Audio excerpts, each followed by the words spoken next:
Welcome back. You're listening to Dynasty Market Watch, where yesterday's price is not today's price, presented by the Bulletproof Family of Podcasts. I'm Todd Halverson. I'm joined today by just Matt Davis at Dynasty Peasant on Twitter. We were kind of getting to the end of the week here. Didn't know if we were going to get a podcast in. Life happened. But hey, we're here now. And we've got like a running of like 23, 24 weeks straight. And so I didn't really want to break that. Like we're on this Joe DiMaggio run. So Matt, we could like hop on, talk some ball. We're in the middle of the NFL Combine right now. We might as well. Yeah, and I have noticed that there's been some more activity. We have a couple trades that we can talk about later on in the episode, but it does seem like people are kind of, gearing up for startups, like paying attention to leagues. Like you see people dropping guys, making their rosters ready to go and stuff. So it does seem like it's picking up after everyone took a break a little bit. Yeah, we all needed that much needed month off. We're back, ready to rock and roll. So today we're going to be talking about Justin Fields. Seems like he's on, like by the time you listen to this, he might have already been traded. We'll talk Justin Fields. We talked Drake Maye last week. I want to go back in on Drake Maye. After that podcast, I did some more Drake Maye research, and I'm ready to get more takes on him. I want to talk about some things that I'm seeing on startups. Brian's in a startup. I got some friends that are in startups that I've been kind of keeping an eye on what those are looking like. So I want to kind of talk about some of those. I've been talking basically every week about the glob wide receiver tier of like wide receiver 12 through like 22, whatever it is. I want to talk about some of that. I know, Matt, you've done a couple trades in the last day or so. So we'll hit on some of those. Let's get after it. Let's play that Fat Joe. Yesterday's price is not today's price. Yeah, so with Fields, I mean, everybody assumes he's going to Atlanta. Like, so the odds went down to like negative 400 or negative 425, something like that. Are you assuming he's going to be a Falcon if like we release this on Monday and people are listening to it?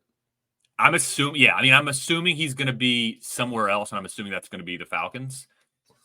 Yeah. And I've been assuming that for months, and that's a risk. That's a risk because like Fields is my second most owned quarterback behind Justin Herbert, and I just think that he's going to go to the Falcons, and I think that the thing with Justin Fields is that he's probably like the 20. Let's just call him the 20th best quarterback in the world, which puts him right on that line of does he get a long-term deal?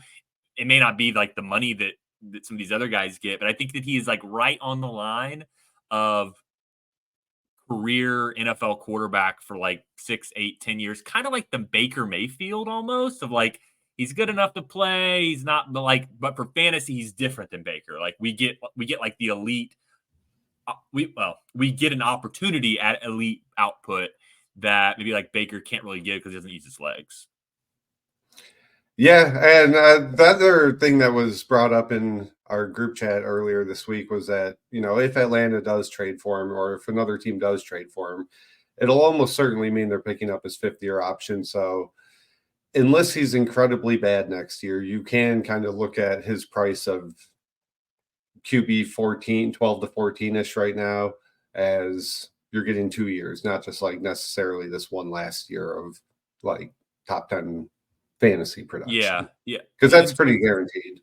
Yeah, and so one thing that's nice about Atlanta is that even if he's not that great, and I don't think he's like that great for in the NFL. Like if I'm a Titans fan, I don't really want to be signing up for Justin Fields at like 4 years, $125 million. Like I'm not really interested in that. But as a fantasy player, if he goes to the Falcons, that supporting cast, you've got new coaching staff, an offensive coordinator that was with the Rams. We don't know that he'll be good, but a lot of the guys that have come out of the Rams coaching tree have been pretty good. You've got Drake London, you've got Kyle Pitts. They're going to have probably a good running game. He's probably going to be supported well. You're on turf, which is nice for a running quarterback. He's probably going to be supported well that his poor play may get covered up a little bit, and they just end up riding him maybe in a similar sense of like the way that the Lions have with Jared Goff. Obviously, different players, but just kind of like where you're just good enough that they can't really get rid of you, and that's kind of great for us as fantasy players because we get to ride the coattails of it. Yeah. So if he does go somewhere else, like Pittsburgh or Vegas, I can't really see Denver doing it, but like Pittsburgh or Vegas, they have enough weapons there where it's not really going to affect your ranking again either. Like Yeah, them not or really. Atlanta, any of those are Not fine. really. The thing that would concern me there is that, like, is he if he goes to the Falcons, I feel a lot better about him getting a long-term deal because of him just being just good enough. If he Yeah. goes to the Steelers or he goes to the Raiders, he could just get caught up in just the terrible franchise that they've been. No weak supporting cast outside of Devontae Adams, and he could just get swallowed up, chewed up, and spit out. And then I here we mean, are in a year or two, and he's not. I just feel a lot better that he'll be Jacoby's quarterback. solid. People like Mayer a lot. If they bring Jacobs back, I mean, the Raiders have some weapons. Like I don't think their offense is bad outside of Devontae. Their coordinator is also Matt Eberflus, who was just with the Chicago Bears. Or Luke Getsy, you mean? Or Luke Getsy, yeah. Luke Yeah. Getsy. I mean, it's not the most ideal coaching situation, but I mean, Fields, like we were just talking about it. The thing with him was like it's almost 20 points per game if you take out the one injured game last year or something like that. And that was with Luke Getsy, and kind of a disaster first half of the season. So I feel like his rushing it makes him less dependent on great coaching than some of the other guys. But so you're in on like so right now he's going. Yeah, I was going to say I'm looking at like the Dynasty Data Lab at Dyko's ADP. Yeah, I think it's interesting that it's Dak, Brock, and Fields all like in the early third. It looks like. Yeah. I'd rather have Dak. We'll get into him a little bit later, but I think that's a fair value for Fields. Yeah, I think probably all in that same tier is fair. Definitely behind the tier that has, like, let's just make it kind of a bigger tier and just call it like Richardson, Caleb Williams, Kyler Murray, Jordan Love, even if you want to include Herbert and Burrow, even behind that group. But I would have Lawrence, Dak, and Fields in the same tier. I think most people would have Lawrence ahead of those guys, though. Where would you stand on like Lawrence versus Dak, Fields, and even Purdy? Yeah, I mean it's tough. I do have Kyler and Love above them. I go back and forth on Trevor, man. Like I want to forgive him for a lot of last year. There are a lot of stuff pointing to, how much his team let him down, etc. I still think he's really we talked good. about it. Yeah, but I still think I'd take Dak over him right now because you're getting like we'll get into the Dak thing later. But I mean, I don't care about Dak's age at all. Like that's a strong 5-year window of like prime peak Dak. Like so. The only downside with Dak is if you wanted to trade him, his trade value is just lower.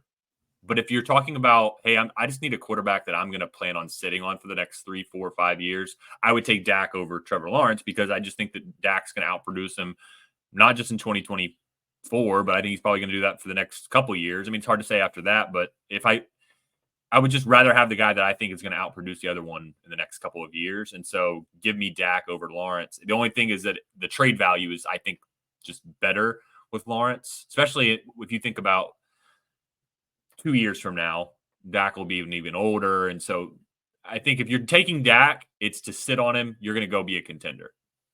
Yeah, I'd agree with that. Yeah, like if I'm doing a 1-year punt and I traded out of the first round to get some future draft capital, and then I have to pick Trevor or Dak like in the mid to late second, like I'll take Trevor in that scenario. But he's probably not going to even be there. There's usually people in the league that likes Trevor more than I do. Yeah, I mean he goes in the early to mid second. He's the 19th player off the board ADP right now, so I guess that's mid second. And I just can't get behind that. Like I'd for sure rather just take one of these other position players like a Puka or Garrett Wilson, and then in the third, I'll be happy to take either Fields or Dak. I think you can even in the early fourth sometimes get Purdy. So it's just there's just no. I just don't really see the justification for Trevor Lawrence in the mid-second. Whereas like Kyler or Jordan Love, I could see them finishing in as top 5 quarterbacks. I could see them being in the mid-first round in startups this time next year. Yeah. Yeah, I'd agree with that. So speaking of quarterbacks in the mid-first round this time next year, I'm just going to segue right into it. Drake Maye. Yeah. We talked Drake Maye last week, and I think we talked a little bit about, and I might just run on a tangent here, but so stop me at any point. But we talked last week about how I think that there was some prospect fatigue on Drake Maye. And the more I thought about it, I don't actually think it's prospect fatigue. What I think it is with Drake Maye is people that maybe watch from a film standpoint don't want to be viewed as in on every single player. They don't want to be like, okay, I'm in on Caleb Williams. Well, I think Jaden Daniels is awesome because he can run. Ooh, JJ McCarthy is a nice value. He's really good. I got to be out on somebody. I feel like Drake Maye's the easy target of being like, you know what? He was worse this past year. There's flaws in his game. So I'm gonna kind of like be vocal about being out on him. I'm not saying that that's what everybody's doing, but I think that he's the easy target of, so I guess you could call that prospect fatigue. But I also think that there's like this psychology of not wanting to be in on every single player. So I'm going to pick one guy. I mean, I do that with wide receivers. Like I don't want to. I don't feel like I don't want to be in on every single guy. So like let's pick one and kind of like go against him. I guess somebody could probably say that about me with Rome Odunze. I mean, I think I've laid out some statistical reasons, but they've laid out film reasons as to why they're out on Drake Maye. So I mean, I understand the stance. I just think that we know that these quarterbacks are like 50-50 toss-ups. So saying you're in on all of them is a losing battle. You might as well say you're out on a couple of them or at least one of them. And I feel like Drake Maye's the easy target. And I'm not out on Drake Maye. I am officially in on Drake Maye. I'm one of those guys that's just like, I'm in on all 3 of them right now. Yeah, I think I am too. I am too. And I'm getting more in on JJ McCarthy because if you're going to get a quarterback at 108 in a rookie draft, like, especially if he goes top 10. Like, I mean, if he goes to the Vikings, we've talked about that one probably like every week. The Vikings and Kevin O'Connell and how much they throw, like wheels up, man. Like if JJ McCarthy goes there. So this is like what's so fascinating about this rookie draft is that I'm kind of with you on Maye. You have to prepare that if you want him in the rookie draft, you have to get 102. I think. I don't think you can like get 103. I don't think so. And like hope that someone takes Marvin over him or Neighbors or Daniels, and maybe they will. Maybe he can fall down to 105 in some drafts. Like that's what I can't figure out. Like I've heard people talk about Neighbors above him. Like so I think if you're in like a portfolio of leagues, and let's just say that portfolio means 12 or more, if you want to say like 8 or more, and you have several 102s, 103s, I think there's going to be some leagues where he goes 104, 105. But to your point, there's going to be also some leagues where he goes like 102. And especially like if he goes second overall to the I almost said the Redskins. If he goes second overall to the Commanders, then his average is probably going to be like 103, 104. But I think there's going to be some leagues where you're just like, wow, I got Drake Maye at the 105. And if that's what happens, if we start seeing him in like dropping into that range, there'll be some leagues where I'm just like, I don't really have any picks in there. I'm going to start probably panic trading to get up into that 105 range. So I mean, go ahead. Yeah, I was going to say like that's the tough thing for me. Like looking at the Dyko ADP, like 102 is above guys we just talked about, Breece Hall, Trevor, Love, Kyler. Like I would take Love and Kyler with the certainty that they provide over the 102. Like I assuming that's Drake Maye or Marvin or Jaden Daniels. And I mean, me personally, I would have Love above Caleb too. But I could see why people wouldn't think that. But yeah, I mean, there's a big difference between like the 102 and 104, 105. So to me, if you want Maye, I mean, maybe you know your league mate, right? And maybe you have to like you see him talk about Marvin, and you know it's no question. So So I posted this in the last couple weeks on Twitter. It was actually after our last podcast. I started doing more research on May. And if we look at all quarterbacks going back to the 2017 draft class, so that 2017 draft class was Mahomes, Deshaun Watson, Trubisky. If we go all the way back to that draft class and we look at their final 2 years as a starter, so some of those guys, it was their sophomore, junior. Some of those guys, it was year 4 or 5. Final 2 years as a starter, and we do their total big time throws based on PFF. So this is a total. It's not a ratio. It's not a percent stat. So it's a total number of big time throws. Yeah. Drake Maye had 79 big time throws. That is first out of all quarterbacks that were drafted in the first round since 2017. Second on the list, Patrick Mahomes had 72. Third, Deshaun Watson, 66. Fourth, Joe Burrow, 65. Fifth, Josh Allen, 60. And then tied for 6 were Caleb Williams and Bryce Young at 59, CJ Stroud, 56. So, and remember, Drake Maye, I said 79. 79 in his final 2 years. He has all of the makings of a guy that with just a big arm that is, I mean, it sounds silly saying these things. I understand, trying to compare a college quarterback to the guys I'm about to compare them to, and I get that. But he's got the arm type talent to make throws like a Josh Allen, Justin Herbert, Joe Burrow, Patrick Mahomes. He made those types of throws. Now, can he weed out the mistakes? I don't know. Maybe not. I don't know. But I'm willing to bet on guys that can make the big time throws the way that Drake Maye can. And you're probably thinking, okay, well, that's just a total set. He made a lot of throws, so he had more opportunities. Well, since 2017, he's second on big time throw percentage, which is your big time throws based on the number of attempts you make. He's second since then. Now, number 1 is Justin Fields, which isn't a great number 1. But I will point out that Justin Fields has made is really good at big time throws in the NFL. His downside is that he chokes the chicken. He won't let go of the ball, and he either gets sacked, he scrambles, or he makes a big time throw. So he doesn't have any nuance to his game. It seems like what we've been talking about. So that's why he can't really crack into this group. But Drake Maye, second in big time throw percentage, first in number of big time throws. I just think he's a stud, and I'm ready to be all in, and I am all in on Drake Maye. So I know you've talked in previous episodes about some of our rebuilds. You didn't want to tear it completely down, so you got the 2 or the 3 pick. Do you have any 101 picks? I have. All right, so I have 101. I'm in 14 leagues. Okay. I have 101. I have 5 or 6 102s. One that's on a contender that I acquired, and then four. I think it's 4 or 5 teams that were tankers that I got the 102. All of those 102s, every single one of them, my plan is either prior to the draft or on the clock, see if I can just move back a spot, go to the 103, get to the 103. Maybe I can move back another spot. And maybe I'm just acquiring mid-seconds.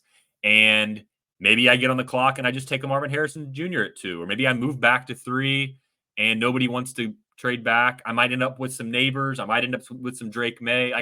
I really don't care who I get out of of those guys. I'm just going to see if I can move back and just portfolio play it.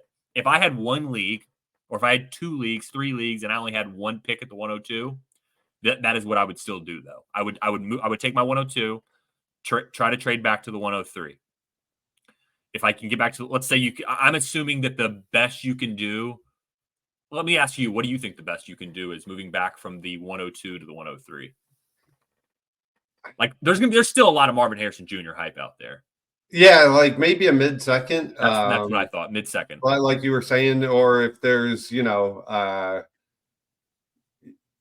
I don't know. I think a lot of people have the same mindset that you do. It's hard to know. But there's going to be some people that are just I really want Marvin Harrison Jr. It's starting to get a little less excitement because of neighbors, though. So, if you have a receiver preference, you may not really You may not really care. But let me ask you this. So, like, all right, you're sitting at the 101. What would you want to move back from the 101 to the 102? See, yeah, that's what I was going to ask you if you had tried exploring that yet. And I have tried to move back a little bit with my 101s. I have like 5 or 6 out of my 20 leagues. And I just haven't gotten a whole lot of interest. And then I you'll see on Twitter someone trades like a 102 and a 25 first and like a 25 second to move up to 101. And I'm like, where the hell are those offers, man? Yeah, like, I would love that. that. Yeah. So I don't have a good gauge for it. I think there's some people that really love Caleb and they're willing to pay obviously a lot to move up that one spot. I wish I was in leagues with them because I don't really have a firm, like I would take Caleb first, but like I don't have a lot of conviction he's a lot better than Maye or Daniels. I mean, it wouldn't surprise me if any of those QBs had. So like you would, but it sounds like there's not a big gap for Maye and Daniels for you either then. I definitely prefer Maye. I definitely prefer Maye over Daniels. Daniels has the fallback plan of him rushing. The thing that scares me with him is his pressure to sack ratio. He's got, I think, the highest or the second highest besides Josh Rosen since 2017.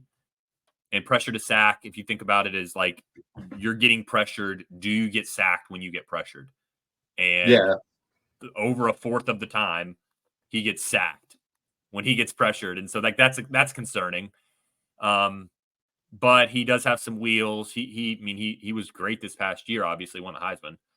So, I mean, he's a guy that if I was somewhere in like the 105, 106, I'd probably take him. I would take Neighbors over Daniels most likely. Okay. Drake, Maye, and Neighbors are neck and neck for me because like Neighbors is unbelievable. Like this top 6 is just out of control good. Like it is just, I was actually looking at what class could compare to this top 6. Personally, I don't think that after the top 6, it's a very good class. I think after the top 6, it's actually very weak.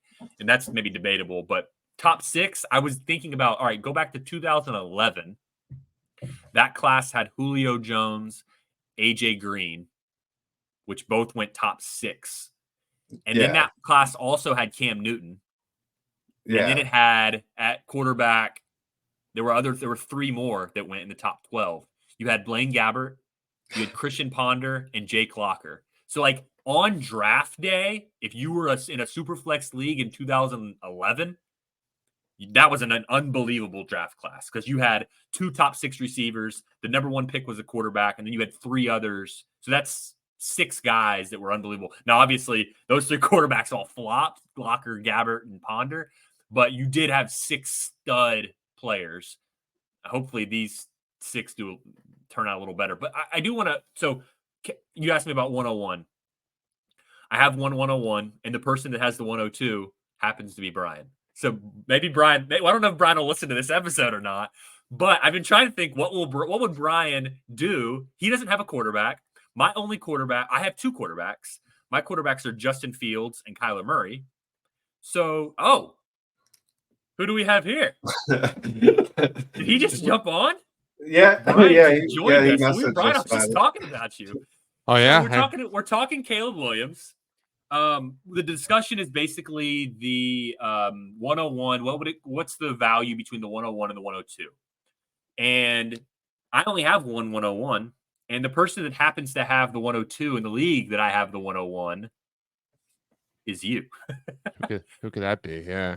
And in that league, I have 2 quarterbacks. We've talked about this previously. I was hoping that maybe you wouldn't listen to this podcast and I could get some advice from Matt live and on air. But here you are, right? You jump right in.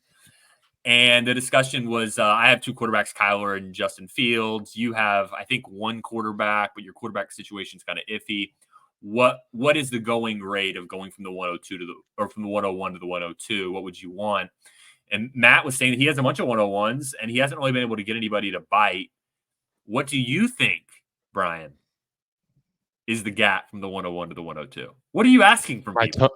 My totally unbiased opinion here. I mean, I think they're relatively the same. No, I mean, in general, it's looking like Caleb, like if we're talking startup picks, is like 108 to 111 is what I've seen a lot of, right? And I'm the startup seeing 102. the startup you're in, he went 107. Even. Yeah. Which That's the that's earliest I've rare. seen. That's rare. But yeah. And 102 is usually like early to mid second in a startup. Here's the thing. Like, I think it's probably like and the value gap is probably like a early to mid second, probably. Early That's second what I was would. what my answer was going to be to Matt at the conclusion of my filibustering. But so yeah, early second. The other thing that I thought about, and I actually told this to someone recently, was because they said that the person didn't have an early second. And they said they have a late first. I said that's really going to be too much. So maybe you could ask for the late first and then give them like a late second in return. So something like that could be possible. But yeah, I think the gap early second going from the 101 to the 102, something like that. So I mean, there's going to be a lot of teams that have the 102 and 202. You're good selling for that, the 101, if you get those two picks. If I had the one, all right. So if I had 101, would I trade the I think I 101 would. for the 102 and the 202? Yeah. It would depend on my team, but yeah, from a value standpoint, I think the value is fine. It would depend on my team. Like if I have, if I have like, I don't have any Bryce Young, but let's say I had Bryce Young and Justin Fields, I'd be a little uncomfortable at quarterback, and I'd probably want to anchor in on Caleb at 101. And so I'd probably just say, you can give me more. Otherwise, I'm probably just going to stick at the pick. Because here's the thing, at 102, as much as I just declared my love, Brian, you missed it, but I mean, I just basically got on a knee for Drake May. As much as I declare my love for Drake May, I'm not going to be willing to take him at the 102 because I'm just not going to be willing to take a value bath as soon as I hit click, because his value as in a startup is going to be roughly like early third, late second, whereas Marvin Harrison Jr.'s is like early second. So I would rather just take Marvin Harrison Jr., figure it out later. But can I trade back from the 102 is probably what I'd be looking to do if I really want Drake May. Yeah, I think Marvin Harrison Jr. is pretty well insulated, unlike some rookie receivers in the past, Quentin Johnson, Traylon Burks, anyone else that I seem to stand for. But like anything like top 24 receiver season for Marvin Harrison Jr. as a rookie, and he's going to potentially rise in value, I think, probably. So yeah, I agree with that. That 102 plus 202 type of range. Yeah, the thing that bothers me, not bothers me, but I don't think Marvin should be the consensus 102, and I'm not sure that he is right now. Because I've heard Marvin, I've heard Drake May, and I've heard Jaden Daniels. I know our friend Jesse Mueller. He said Jaden Daniels is his 102, basically regardless if they all go top three. So I don't. That's kind of how I view them.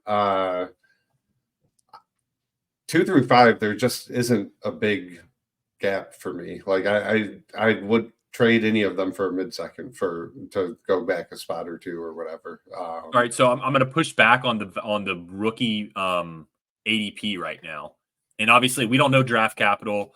We haven't even gotten through the combine yet. We're talking. This is on a Friday, March 1st. So if you're listening to this after the combine, maybe there's more news. But as we're sitting here today on March 1st, if you look at Adeko's ADP and dynastydatalab.com, if you're not using it, go use that tool because it's a difference maker, especially if you're in startups. Marvin Harrison Jr. is the 14th player off the board, so he's going as the 202. The next rookie is Jaden Daniels, actually, as the 28th. Now, the next three rookies are 28, 29, 30, Daniels, Neighbors, May. So they're all kind of clustered there together. But I think as things stand today, Marvin Harrison Jr. is the clear-cut hashtag tier of his own second rookie off the board. And those things are going to change once we see draft capital, landing spot. We get more news on the combine, even though Marvin Harrison Jr. is not participating, which honestly kind of sucks. But those things are going to change. But I think as we sit here today, we have to assume Marvin Harrison Jr. is the consensus 102. I really still think there's going to be a lot of leagues too where people just say, screw it, I can't trade back. I'm taking Marvin Harrison Jr. with this pick at 101.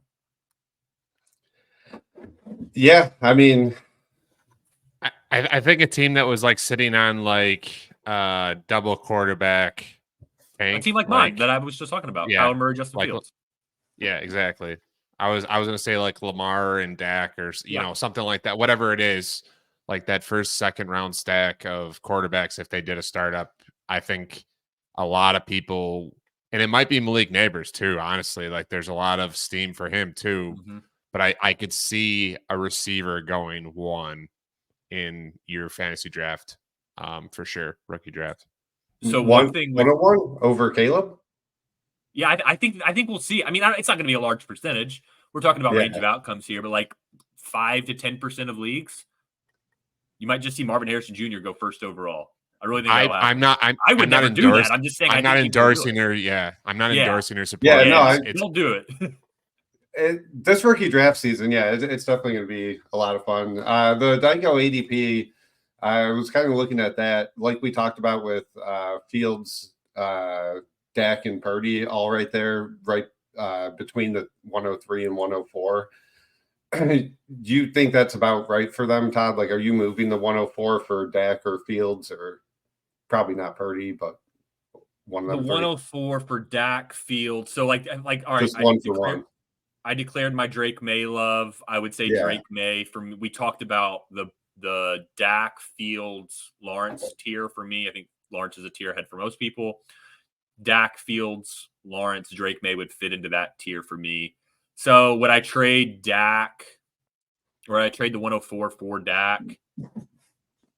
I would get on the clock in that one. Like if let's say Marvin Harrison Jr. goes 2 and Drake May goes 3, and I'm sitting there, give me Dak over to Jaden Daniels. Am I about to be a contender? That's another question. Am I about to be the contender with this team? All right, I'll trade that 104 for Dak. Am I going to be tanking next year? Probably. I probably don't trade it for Dak, but there's a lot of dependence there. But I would say they're in the same tier, which is a pretty crummy answer. But same tier. So I took 104 rookie pick in the startup that I'm in right now, and that's something that I'm going to be weighing. I don't know I didn't draft that rookie pick knowing, hey, I'm going to get Drake May or I'm going to get Jaden Daniels or whoever.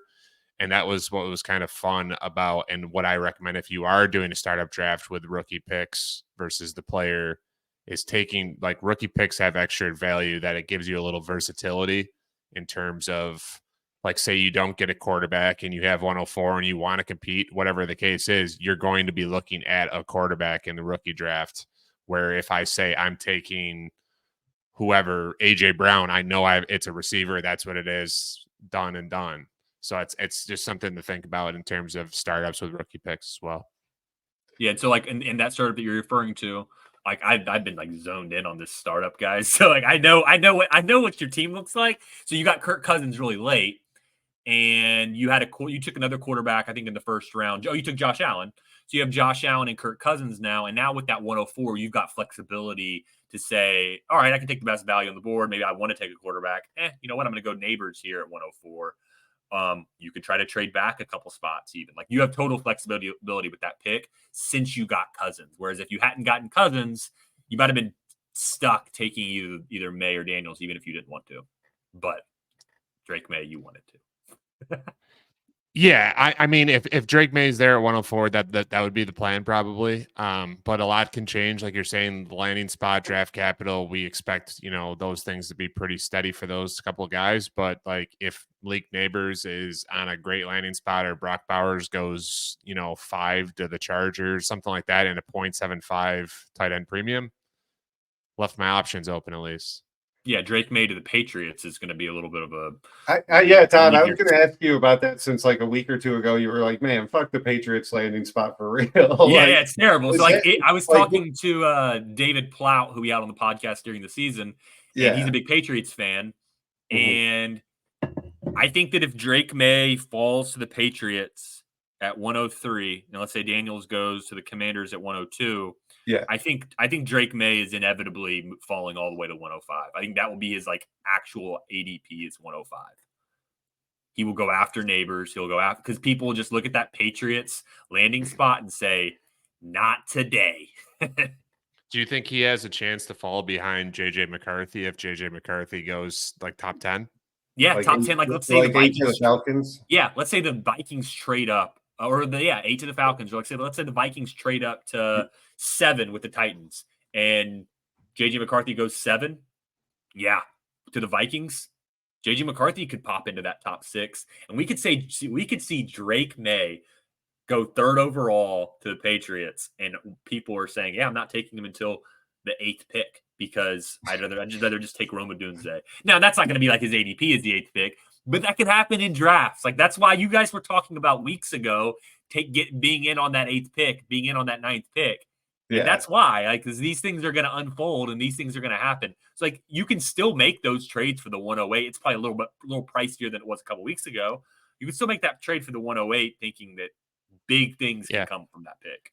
In reality, we're talking the same thing as buying future picks, like 25 first, 25, 26 first. It's the same thing. Like they're going to be devalued until people are sure about what's going on, or they think they're sure about what's going on. And you're getting a 26-1 for the price of, like 2 seconds. All of a sudden it becomes something nice. And that's a huge value gain.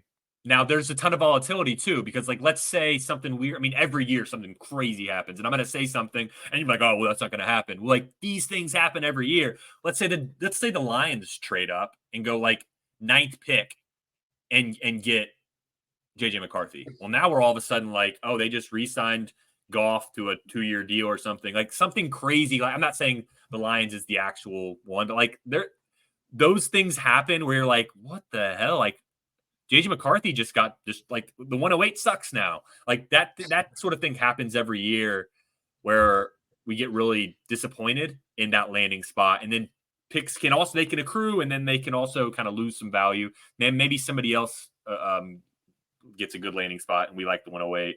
But there are some volatility on both ends of that. Yeah. So Todd, you had mentioned at the start that I had made a couple trades recently, and usually and they all involve some of the draft picks that we're talking about.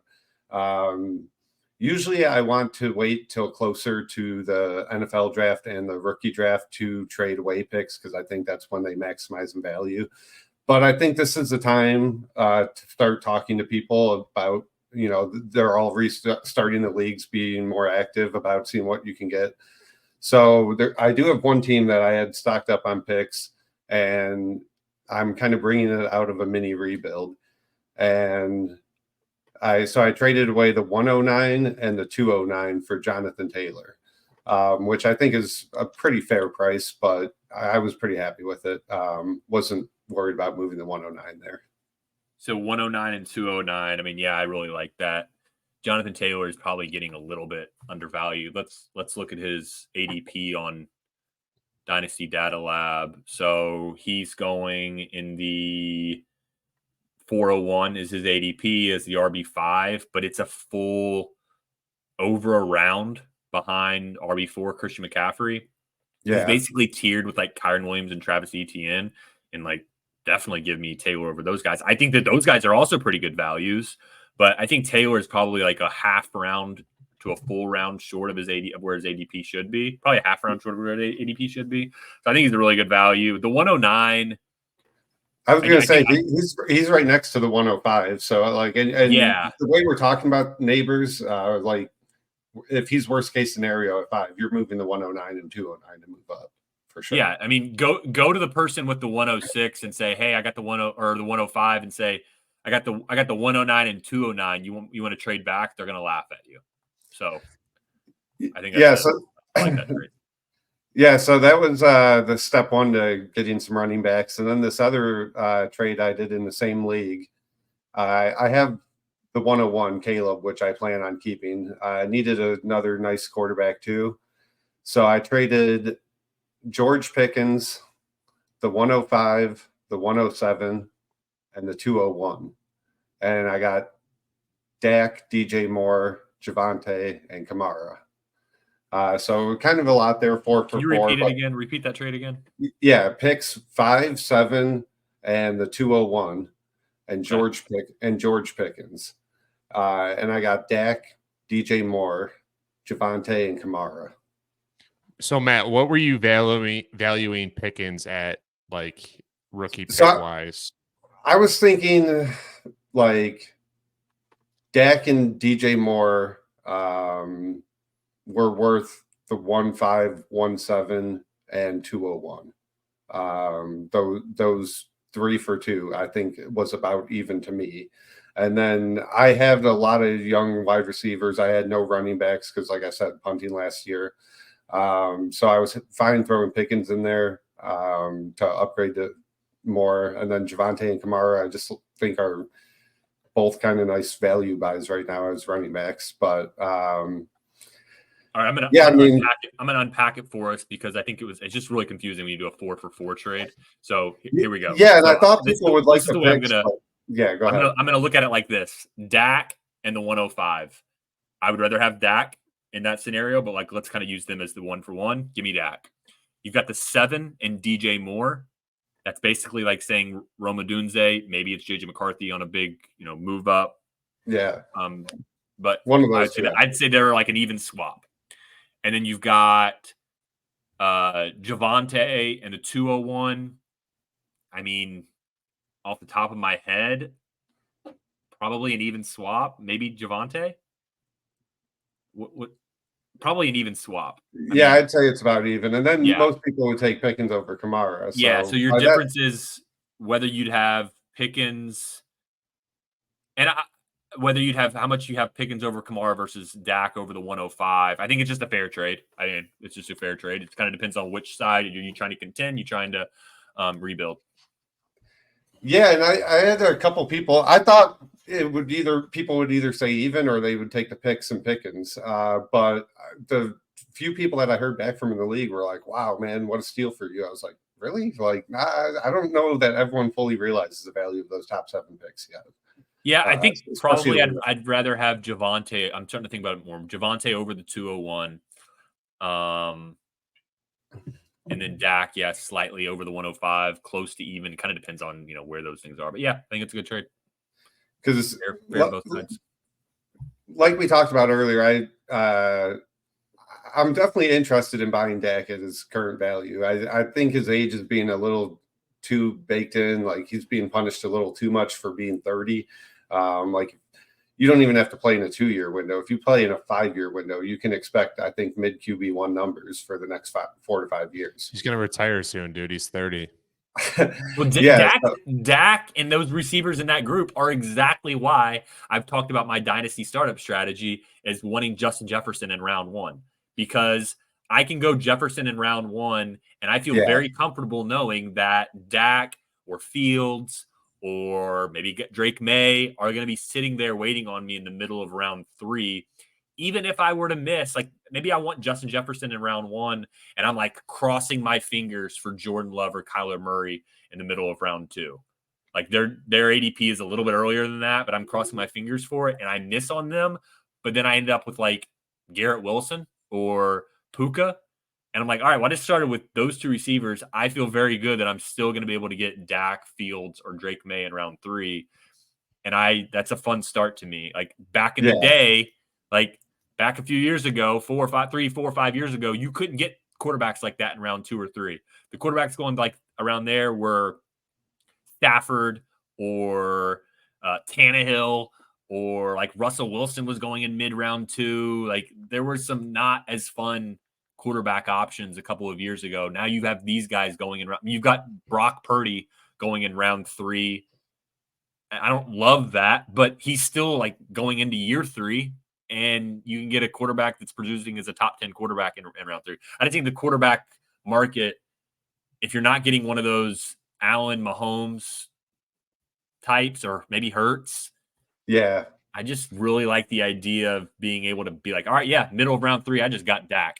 Sign me. Yeah, because the trade that I'm pursuing in another league that me and Brian are in is I'm looking at tearing down from Stroud to Dak, and like the motivation behind that, if you look at their ADPs, I understand why each is valued, where they are.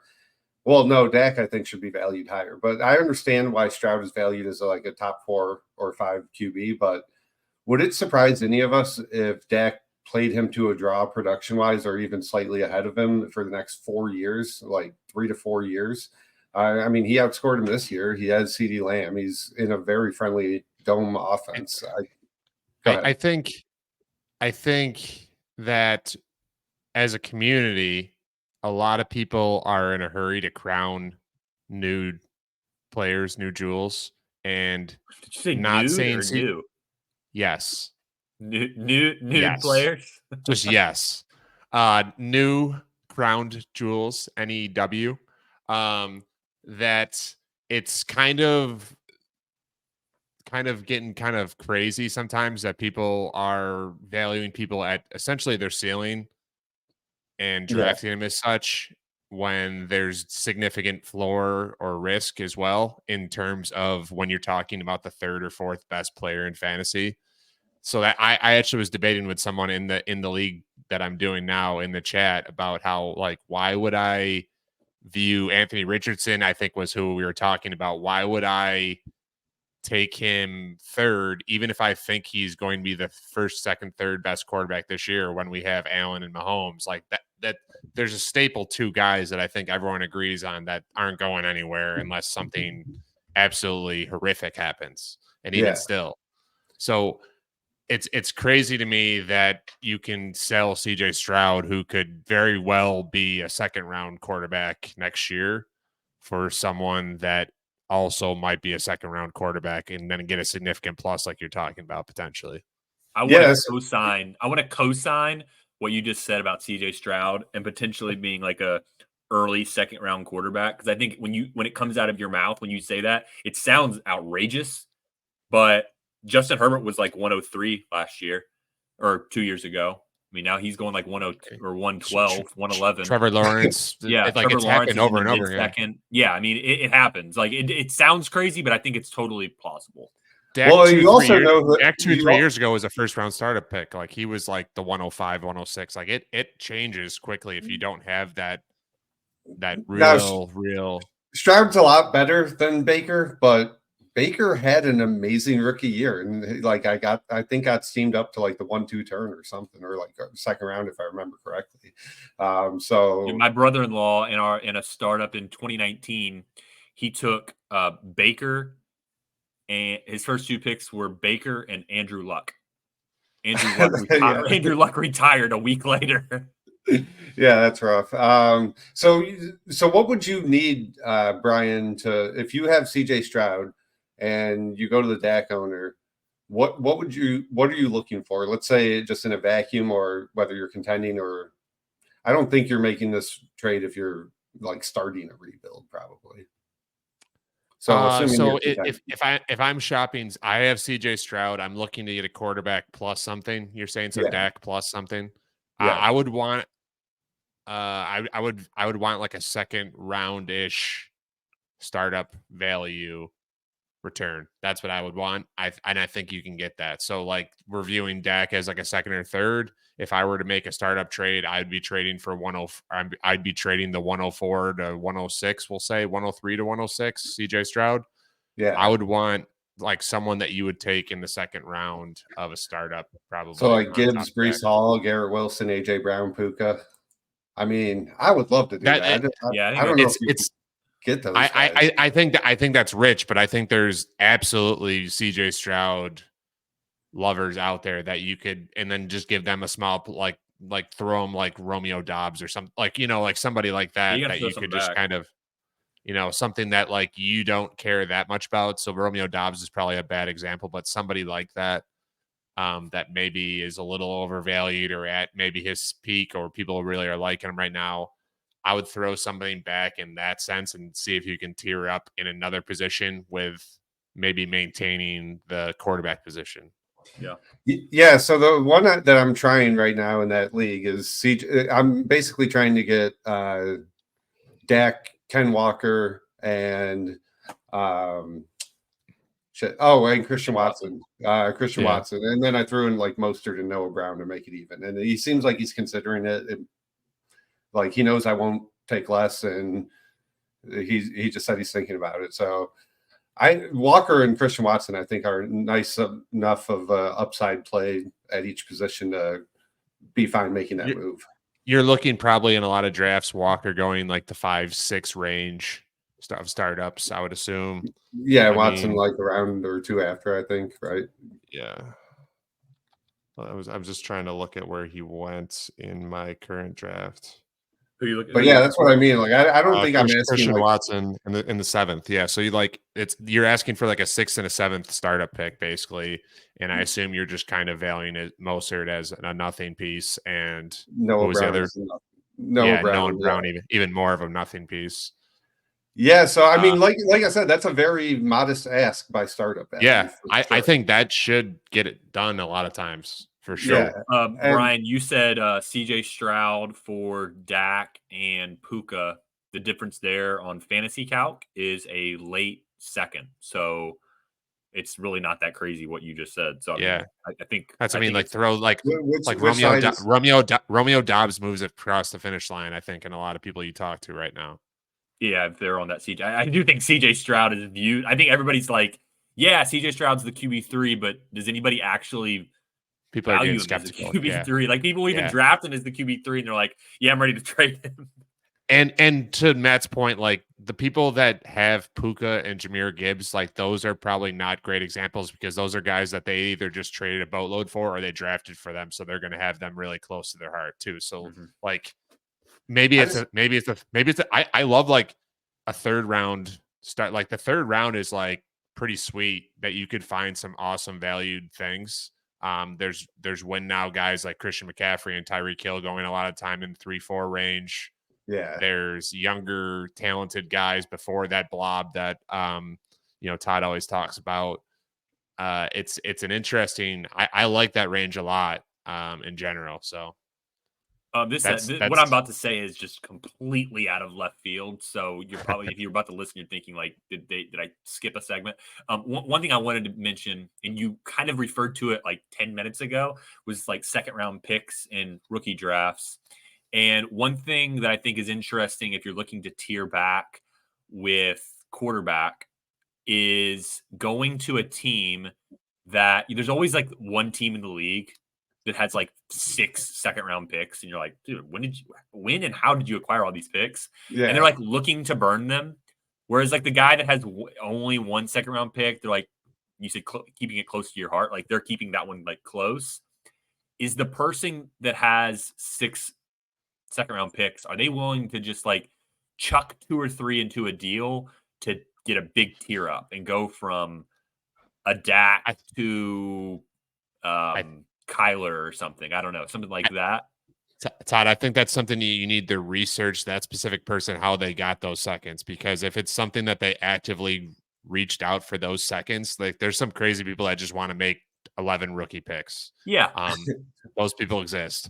But you're right. Like if they're going to be a lot less attached to some 2s when they have some, not 1. Yeah. So it's like when you have 3 quarterbacks that are really good, you might be more willing to get rid of one than if you just have 1 or 2. And then you just mentioned the glob at wide receiver. So maybe we finish up talking about the glob that I have come to despise. The glob. I've got a lot of wide receivers in the glob. Don't get me wrong. I was going to say finally labeled the glob, but it sounds like it's not finally. So go on. Yeah, so it's the glob at wide receiver is all the wide receivers from like wide receiver 10 to about wide receiver 22. You can kind of think of it as like Nico Collins, and then right before the rookie wide receiver or the second year wide receivers come off the board. Those second year wide receivers are Zay Flowers, Rashee Rice, JSN, and I'm missing one, Jaden Reed. I think those are the 4. So DK Metcalf, who just lives in this glob, like DK Metcalf lives in the glob, and I have come to despise the glob. And my issue with the glob is that there's going to be some of these guys that finish as top 12 wide receivers, most of them are going to finish around wide receiver 24-ish. And you can get guys like Deontay Johnson. You can get guys like an old guy, DeAndre Hopkins.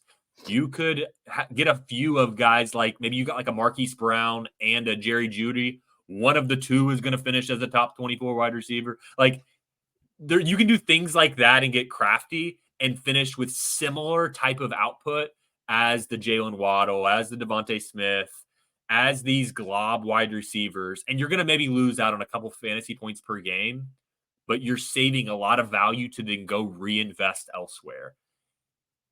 And that's why I just don't like the glob right now. The glob to me is, if we look at Dynasty Data Lab, let me filter for just wide receivers. So going through wide receiver 9, basically you got your top 3. You've got Marvin Harrison Jr.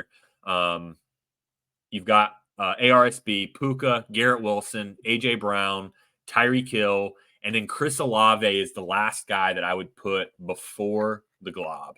And he is bordering on globby. So I mean, at the top of the next tier, then, like, if people are viewing like Michael Pittman and Drake London interchangeably, like I'm taking Drake London or paying a small mid to late second on top of Pittman, even for London, I think. Yeah, so there's guys that I prefer. Like, yeah. So and then I would actually put Malik Neighbors before the glob, and so your glob receivers are basically Michael Pittman, Drake London, Devontae Smith, DJ Moore, Jalen Waddle, Nico Collins, Brandon Ayuk, Tank Dell, and then and DK Metcalf, Higgins, and T Higgins.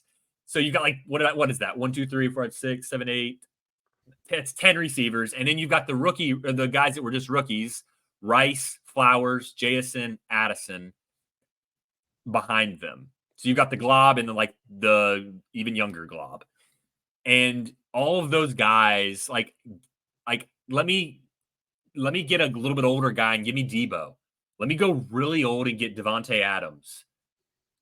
Like, I just don't really see the point. Like, I've got a lot of these guys, so I am completely guilty. I'm probably more guilty than anybody of owning Tank Dells and Drake Londons and Devontae Smiths. Like, I've got all these guys. I've got 3 or 4 shares of Nico Collins. Brandon Ayuk, he's like my 3rd most owned receiver. But I've got to figure out a way to get out of the glob, because I think those guys are rotting my teams because they're not league winners. And I'm just insulating so much value into those guys, and they're just not changing the direction of my team as much as maybe something else could. I don't I don't even know the direction of this. The glob is something that I'm really concerned with right now. Well, kind of like you mentioned, there's a lot of options that you can look at a couple rounds later. Like you mentioned Debo, like Christian Kirk, a guy that I didn't like his value at the beginning of the season, and I kind of railed against him on here. But like, I think Christian Watson's a great buy as like wide receiver 36 or 37 or wherever he's at right now. Does he work hard now? Does he give it? No, I still don't think he does. But like, at wide receiver 36 instead of wide receiver, about 12 because weeks Watson ago was firmly in that glob last year. Yeah, he was. And now he's firmly out of it. So if you can get like a late first or something, trade one of those guys for Watson. I like the Christian Kirk one that you mentioned. I like maybe like Amari Cooper. Chris Godwin, like Mike Evans, Cooper Kupp. There's a lot of them. Like, these are gross names. Like, I'm not saying these guys are as good as those players. They are totally different. Those guys are much more insulated in value than these guys are that we've just mentioned. Calvin Ridley, Deontay Johnson. Like, there's not like these guys that I'm mentioning aren't going to get up to wide receiver 20, 15. Like, they're not in an increase in value. That's not what I'm saying. But from a fantasy points per game, the next couple of years, the output is going to be somewhat similar on average. Now, there's going to be some of these guys that we're talking about. Maybe it's Nico. Maybe it's Tank Dell. We're going to look up and they are wide receivers 6, 7, 8 in a year from now or 2 years from now. Yeah, and they I don't know who it's going to be. Yeah, it's hard to guess. I mean, Drake London, Nico. Go ahead, Brian. Like to your point, like those less sexy or older names or whatever the case is, you're not comparing them 1-to-1 to Tank Dell either, though, because the value is so much different. It's not like you have to say, like, if Amari Cooper comes close to producing the same as Tank Dell in the next couple seasons, it's a massive, massive favor to Amari Cooper, not Tank Dell, right? So like I think that's what we're saying more than anything. We're not saying, hey, take your Tank Dell that you have on your team and trade him for Amari Cooper. Yeah, That's and only get a late second. No, that's not what I'm saying. And so let's maybe not get into the value today. We'll talk more glob, wide receiver, maybe trades in the future. I also want to I need to be offering some of these type of trades and try to get an idea for the market of what these trades might look like, because I haven't done that yet. I've kind of been a little bit, I haven't really sent a lot of offers here in the last few weeks, just kind of taking a break, giving people a little break from receiving deals offers from me. But that is kind of my next step, is trying to get out of the glob. And maybe it's trading up. Maybe it's trying to tier into that Garrett Wilson, Puka. Puka's difficult. People just love him. Garrett Wilson, Olave, AJ Brown. Maybe I can try to tier into that group. Difficult to do. Like, not no small task.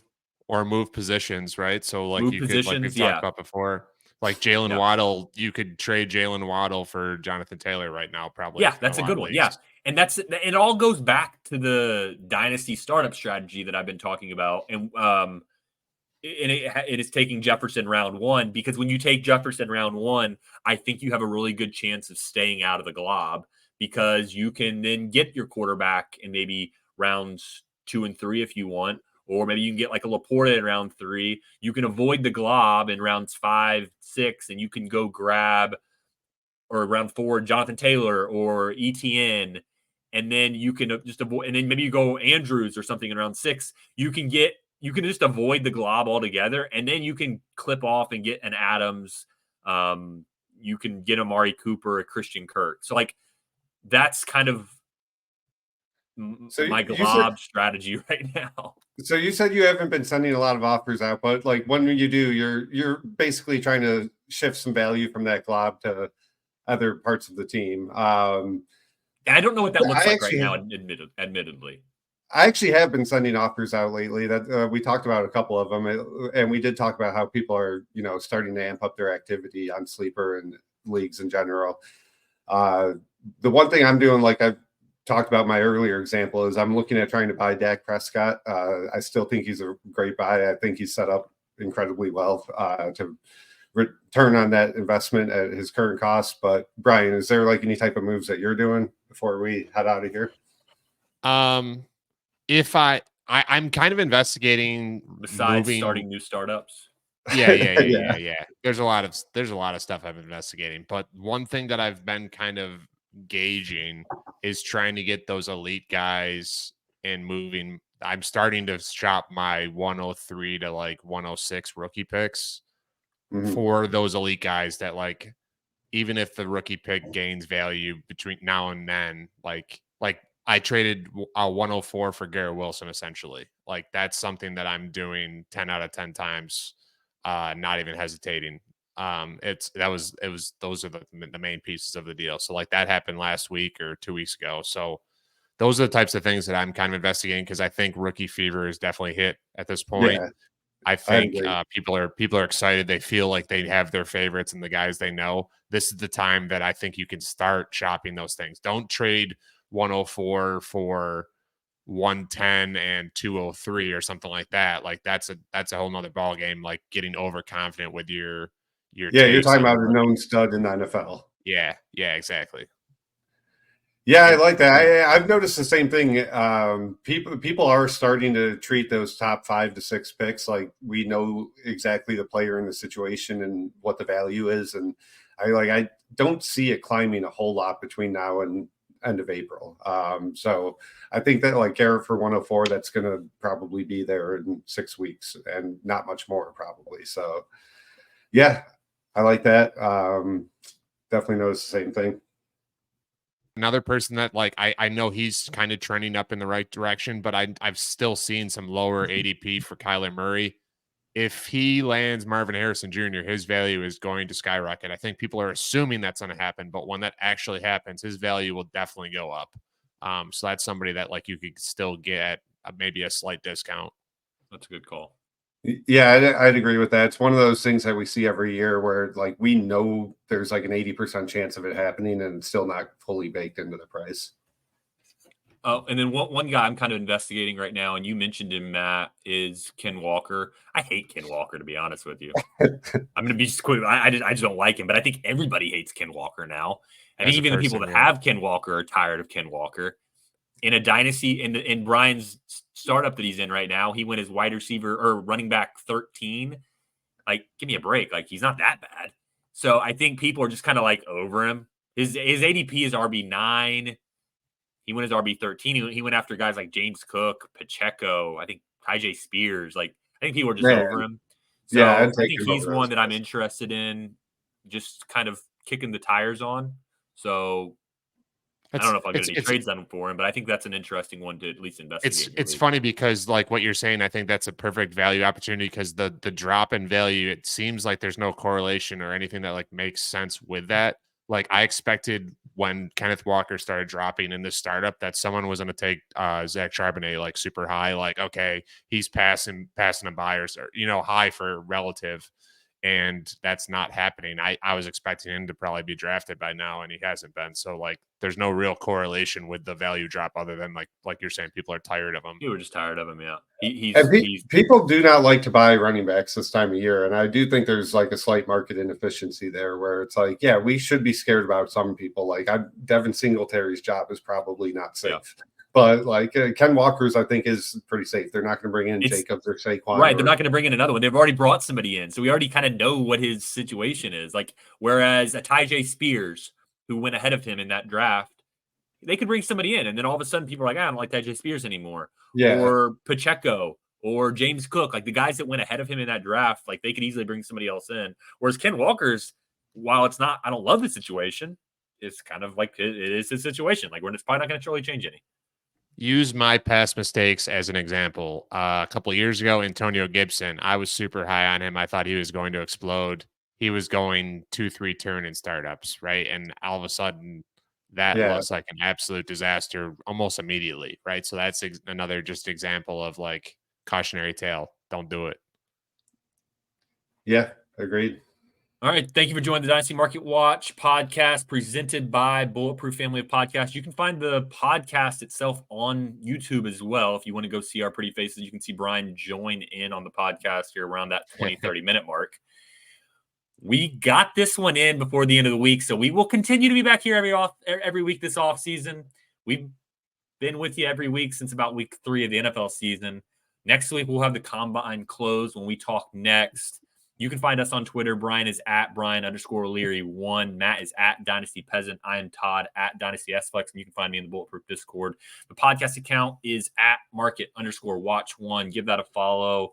And please give us a rating and review of the podcast on Spotify or Apple. That would help a lot. Thanks for joining.